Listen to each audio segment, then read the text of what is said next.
Today we're going to paint a villain that the X-Men have traveled through time multiple times to defeat. The first mutant, and as far as I'm concerned, the best X-Men villain around. That's Apocalypse.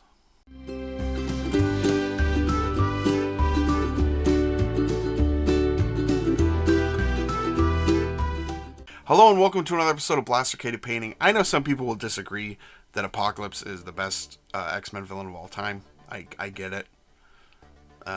It's really Magneto, but he's not always a bad guy. Apocalypse seems to always be a bad guy. He can shapeshift. He can change his size at will.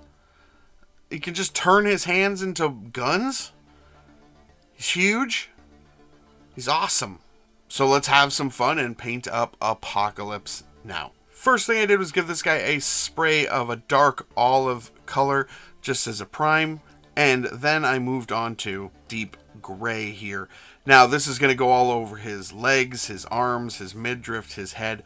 Any place where it's not that blue or silver armor or blue cloth, this is going everywhere. And we just want a nice even coat of this. We are going to be covering it up with some layers, so you know, it's not the worst if it's not even, but anyway, do your best. Thin your paints.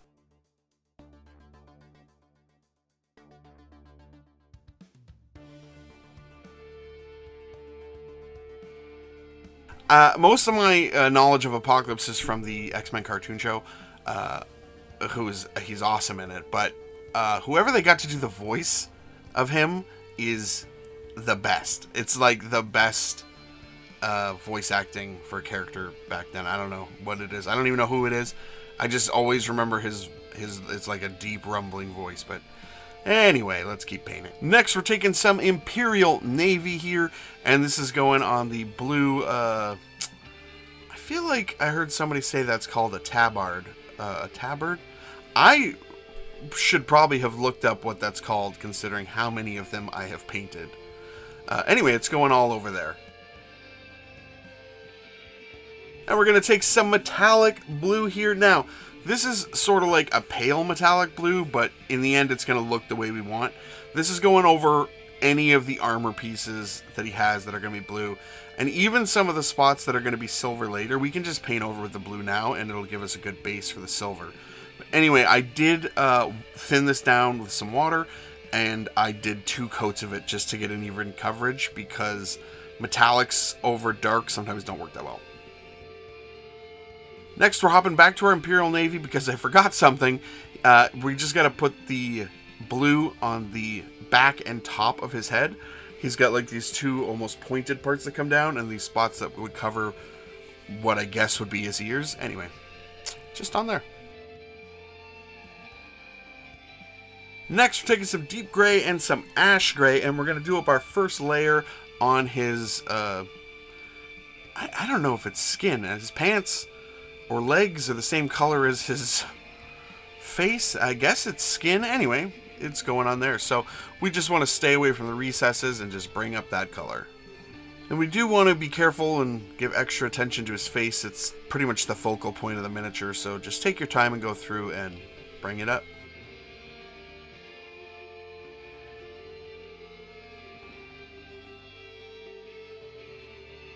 Then we're going to add in a little bit more of the ash gray and do another layer up. I probably jumped a little too much between my layers here, so if you want to tone this one back to more of the deep gray, that would make sense. But yeah, basically we're just bringing up all these gray colors till it's more of a pale gray. And yeah, I can admit I probably jumped a little too hard, but it still ends up looking good, so there you go. For the purpose of this video, we won't mention the film where Apocalypse showed up looking like Ivan Ooze from the 1990s Power Ranger movie. We don't need to bring it up. Oscar Isaac is a great actor, but that movie was a hot, steaming pile of bad movie. I've never wanted to drop kick a film as much as that movie. Next, we're taking some silver gray. We're going to add that into our deep gray and ash gray mix that we just had. And we're going to bring up one last layer of that skin. And yeah, by the end of it, it looks pretty good. So again, just stay away from the recesses. Stay away from what you've already done as best as you can. We're pulling in thinner and thinner layers every time we do another layer. So we're just bringing up the color just a little bit. So this is more of a final, just like tip highlight almost. Next, we're grabbing some pale sand here, and we're just going to put this into his teeth. He's got a award-winning set of pearly whites there. Now we're taking some Tyran Blue, I don't know, it doesn't matter. It's Games Workshop, and they have weird names. So this is just going to go as a wash over all of the metallic blue that we did, and this is where we're going to get our depth of the blue color that we want. So like the metallic blue wasn't exactly what we wanted. It's a little too pale, but this is going to bring it to that level we want.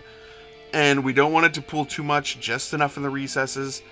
Go through, you know, wick it away if you need to, like dry off your brush and wick some away, move it around, get it to where you want it to be, and this ends up looking really good.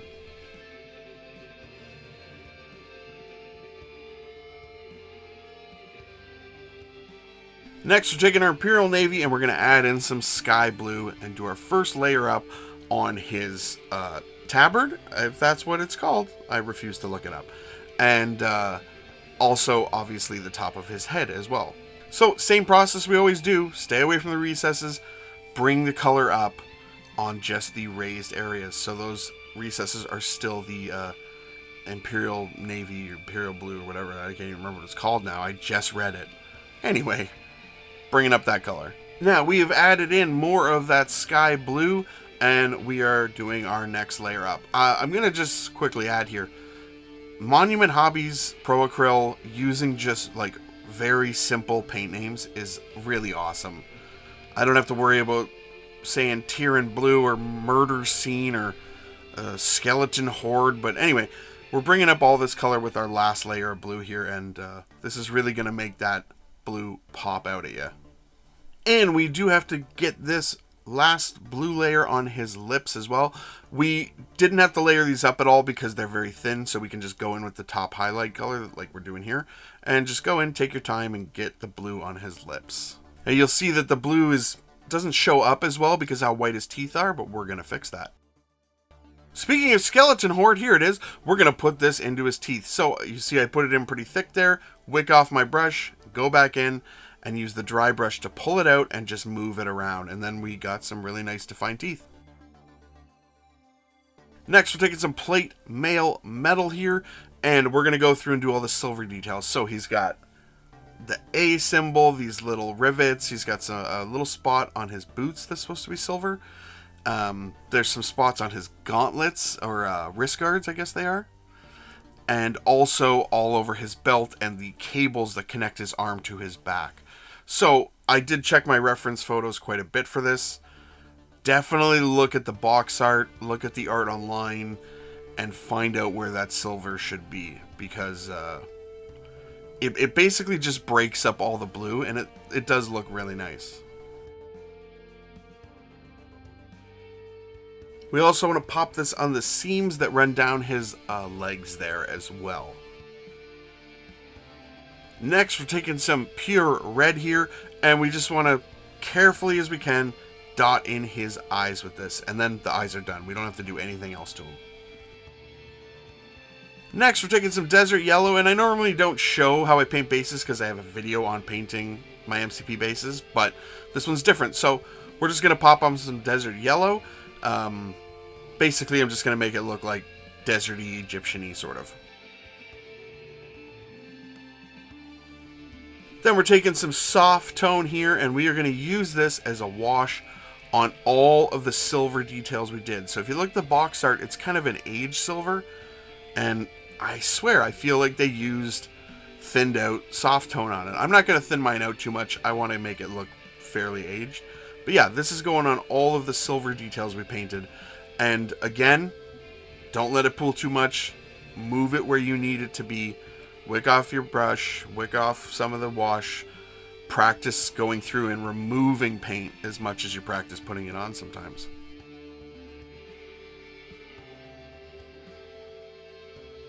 Next, we're taking some pale sand here. We're just going to dry brush that base once it's dried. And honestly, once this is done, put the black rim around the base and Apocalypse is finished. And here he is all finished up. I'm really happy with how he turned out. The blue armor looks good. The skin looks good.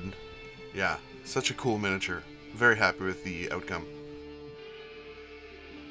What do you guys think? I'm super happy with how he turned out. He is one of my favorite characters since I was a kid, so I've been waiting a while for him. It's a super cool sculpt. It's not like it's some sort of crazy dynamic pose. Like, that's what Apocalypse is. He should be standing there basically monologuing. He talks a lot. And I know that people argue, oh, he's invincible and this and that. And yeah, I know. I don't care. He's great. And terrible. What do you guys think? Why don't you tell me who your favorite X-Men villain is, or how much you don't like Apocalypse, or how much you do like Apocalypse? Let me know in the comments below. Comment and get involved. And we just want to thank our Patreons Charming Grenade and Richie Fender. Thank you guys for supporting the channel. Either way, thank you guys so much for watching. Please like, share, comment, subscribe, all the YouTube stuff. You guys have a great day.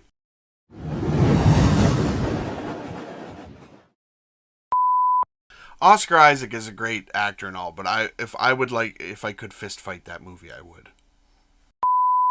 Oscar Isaac's a great actor, but that movie is just a terrible can of goat chunks. What? Oscar Isaac is a great actor and all, but that film should be carried by a hobbit to a volcano and thrown in, so no one ever has to see it again. Yep. Oscar Isaac is a great actor and all, but I've seriously thought about it, creating a time machine to go back and make sure that film never happens. Terminator style. Oscar Isaac is a great actor and all, but I would honestly rather watch Batman and Robin than X-Men Apocalypse. It's bad. You know how bad it is when someone says they'd rather watch Batman and Robin? That's bad. That's really bad.